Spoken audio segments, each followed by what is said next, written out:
Hi, CO Kitten here from Fiction Atlas Press, bringing you another indie connection. Today I'm going to be telling you about some indie books that you might enjoy if you're a fan of In a Holidaze by Kristen Lauren. I'm actually reading this book right now. It is hilarious. It's really good. The books that I have for you today are some indie holiday rom-coms. They do not have the sort of Groundhog's Day time travel, time loop issue that this book has, because this book is so unique and I really recommend you read it. But these indie books are also have some of the same vibes as In a Holidaze. So I hope you enjoy them. The first book I have for you is called 8 Days of Christmas by Starla DeCruyeff. Holiday magic? Check. Swoon-worthy romance? Check. Complications of epic proportions? Check. Ready or not, Isabella Whitley is returning to her snowy hometown of Pine Ridge, Colorado for her sister's Christmas wedding. She wants in and out unscathed. Unlikely.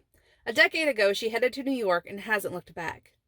Now she must explain her disappearing act to not only her family, but the high school sweetheart she left behind as well. Enter Leo Hoffman.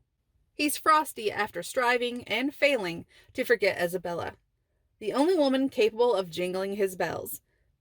Since his brother is marrying her sister, Leo is forced to celebrate 8 days of Christmas with Isabella and her family, a tradition where they perform a different holiday activity each day leading up to December 25th.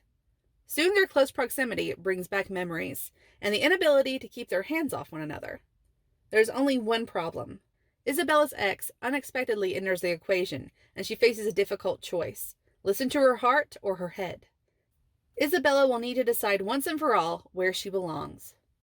The second book I have for you is called The 12 Holidates by Emma St. Clair. If someone tells you that waiting for your boyfriend in a giant stocking is a good idea, they're wrong. I learned this the hard way when I discovered my boyfriend is cheating on me. Once again, I find myself crying on the very broad and sturdy shoulders of my best friend, Weston. And even though he rejected me when we were kids, my feelings for Weston start bubbling back to the surface. Especially when he insists that we work our way through the list of 12 holidates I had planned for my ex. 12 dates with my super hot and totally perfect BFF? Okay, you don't have to ask me twice. Only the dates continue to be disasters. The biggest disaster of all is the way I'm about to get my heart crushed again by my best friend. Because I can't hide my feelings anymore, and I don't think being just friends is enough. Winning over Weston would take a Christmas miracle. The third book I have for you is called The L Project by Summer Dowell. True love should never be put to a family vote. L. All I wanted was a nice, relaxing Christmas vacation at home with my family. But no, a lot of them had to ruin it by inviting my childhood crush, Oliver Moore, and throwing us together at every possible moment. Heaven help me.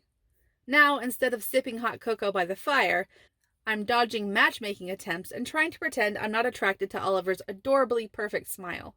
I will not become another one of my family's projects. Oliver.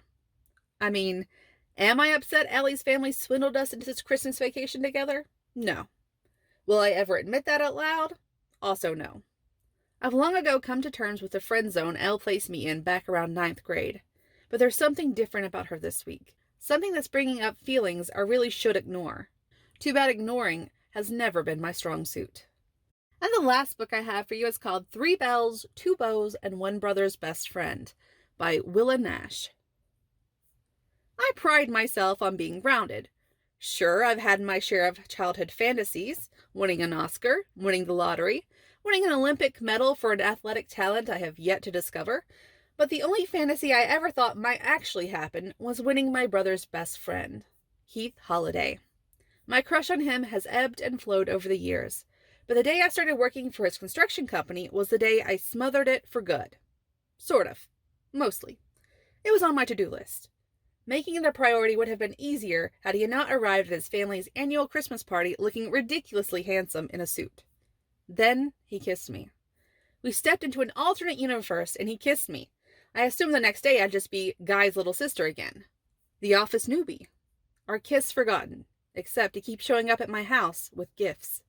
A gold bracelet carrying 3 jingle bells, 2 dainty jeweled earrings, each shaped as a bow, and finally, he brought himself. One brother's best friend, asking if I can keep a secret. Okay, that's all from me this week. I'll see you next week on the Indie Connection. Bye.